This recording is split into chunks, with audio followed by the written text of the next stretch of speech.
澳洲女孩为什么要在台湾养老？我要养老的话，那我会选择台湾。Jess来台湾2个礼拜了。Because I thought it would be a little bit more like Shanghai or Hong Kong. 然后她今天会跟我分享她来台湾的故事。台湾人他们不会说是，他们说是他们说字。澳洲朋友为什么最讨厌繁体字？我最讨厌的是繁体字。繁体字。为什么她最大的文化冲击是在台湾丢垃圾 What was the biggest culture shock for you? 丢垃圾。我们来一起看。What was your first impression when you just came here to Taiwan?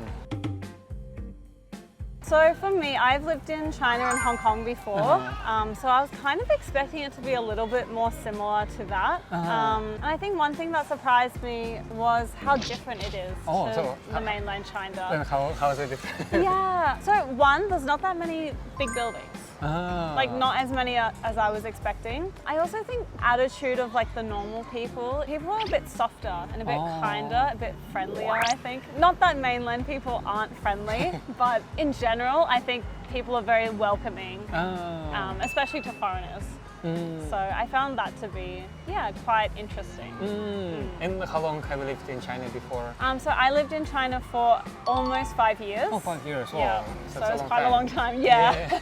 You can speak Chinese, right? Yeah. What do you think about Chinese language? I quite like it. So I'm in Taiwan right now because I want to learn more Chinese. So that was almost 5 years ago now that I lived in China. And so since then, when I was living in Australia, I didn't really have a chance to speak Chinese to people. Yeah, I kind of missed that. And so that's why I came to Taiwan, is I wanted to keep studying, learn more Chinese, and just develop that skill, I guess, because I quite like it. For you, like how long in total did you learn Chinese for?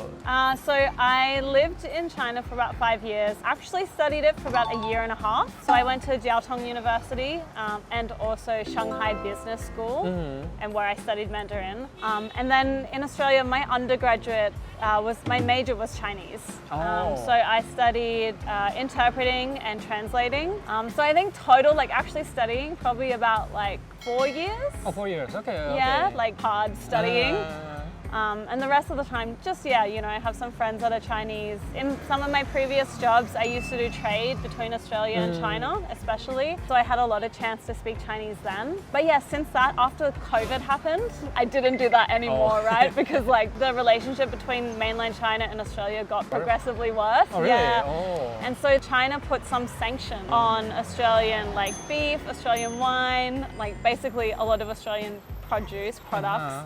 So I couldn't do that job anymore because that was what I was exporting. It's a story. It's okay. When you came here in Taiwan, like, what do you think about like safety in Taiwan? So far, I think it's quite safe, right? I didn't see any like thieves or anything. I didn't see any guys like pickpocketing, but I don't know. I'm not sure. I'm sure there's some people doing that, but in general, I feel it's quite safe. I feel like if I leave my bag somewhere, you won't worry about it? Yeah, not too much. A little bit. What do you think about like lifestyle here in Taiwan? So it's more slow than I was expecting initially. Because I thought it would be a little bit more like Shanghai or Hong Kong, it's very fast, it's very like bustling. But I quite like it. I like how it's a really nice middle ground between like a slow, leisurely life and then a bit of like a bustling Asian megacity.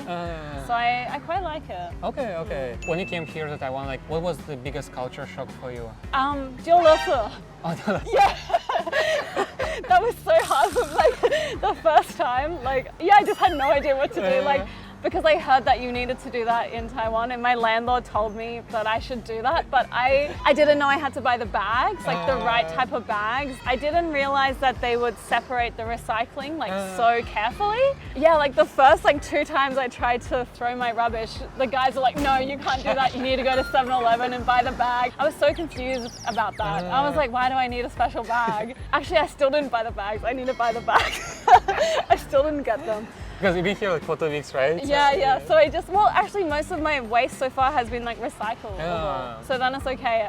That was actually my plan for today, was to buy the bags. So I need to buy the bags. And now I've got some recycling and a food waste bin in my kitchen. So now I'm more prepared. But for the first 3 days, I had no idea what to do. It was so confusing. Well, it's actually not something you would have anywhere else, right? Like in Australia. I don't think so.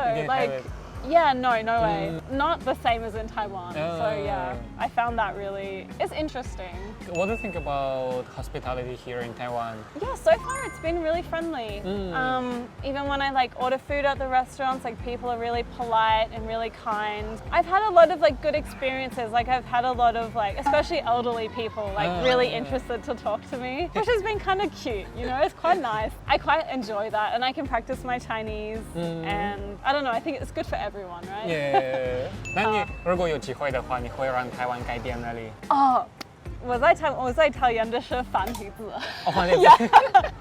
所以如果我可以改一个事情，我就，但我觉得台湾人会特别生气。对。但是，就是因为我看不懂。所以像这些字你会看不懂？我会一点点。台北市文山区公所所以还是可以。我还是可以的，但是我简体字我可以看得懂，我完全可以看得懂，我可以看报纸还是其他的。但是如果我看繁体字的话，我就懵了。我真的看不懂。就是你讲中文也有那个中国的口音。是吗？对，还有台湾的口音，因为你觉得不一样的，对不对？对，我觉得不一样，因为他们就是台湾人，就是比如说他们不会说是，他们是四。对。或者只，他们不说字，他们说滋。那你现在还会说垃圾吗？你不会说垃圾？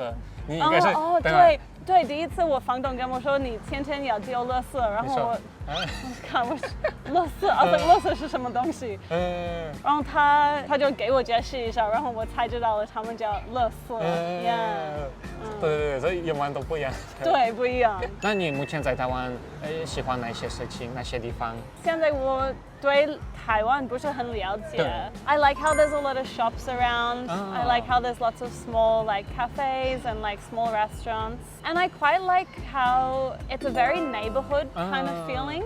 Like it's not too big, but it's also not too small. So it's quite convenient to get around, but it's also convenient to like do your shopping. And if you want to meet your friends, you can just get bubble tea like really easily. So I like that. Okay, that's nice. 那一些地方你不喜欢在台湾？就是繁体字吗？对，我不喜欢的是繁体字。那你在台湾看到什么东西你希望在澳洲也有吗？其实我很喜欢那个老人运动的那个是文化。我知道怎么说。文化还是习惯？就是文化嘛。因为我觉得就是老人在台湾会有一个很好的生活嘛。他们天天都可以去运动啊，天天在外面就是打象棋啊，打麻将。所以我觉得老人就是很开心嘛。这蛮特别的。所以在澳洲平常老人不会。对，在澳洲就是老人一般都会待在他们自己的家里，他们不会就是很小区嘛。所以我觉得在台湾，如果我要养老的话，那我会选择台湾。OK， 蛮特别。那你来台湾之前，你有多了解台湾？其实我对台湾我不是很了解，所以我想过来就经验嘛，也了解一下。那你为什么选来台湾？因为有很多不一样的地方可以学中文。因为我来台湾，因为他们说普通话嘛，然后我可以学普通话，还有可以学繁体字。我觉得台湾的文化就是比较开放一点，就是比如说嘛，比中国开放一点。所以我就想了解，就是台湾的生活嘛。台湾的生活，对。那你有在台湾碰到过什么样的挑战吗？我想买了一个电锅，就是做米饭的那个电锅。然后我先在 Facebook Marketplace 我找到了一个二手的电锅，但是就是那个广告就说就是没什么，他们没有描写东西的什么，就是没有描写什么东西，然后只有2个照片，然后说很新，所以我去买的时候。然后就是一个老人，然后我给他钱，他给我那个电锅，但是我才发现了，就不是一个电锅，是 thermos 怎么说？thermos 怎么说？保温瓶。Yeah。然后我又去买了就2次就失败了，我想买了2次失败了。对，但我觉得没关系。好啊，那我们今天的采访到这边，谢谢你的分享。好，谢谢。那我们就一起说拜拜。好，拜拜。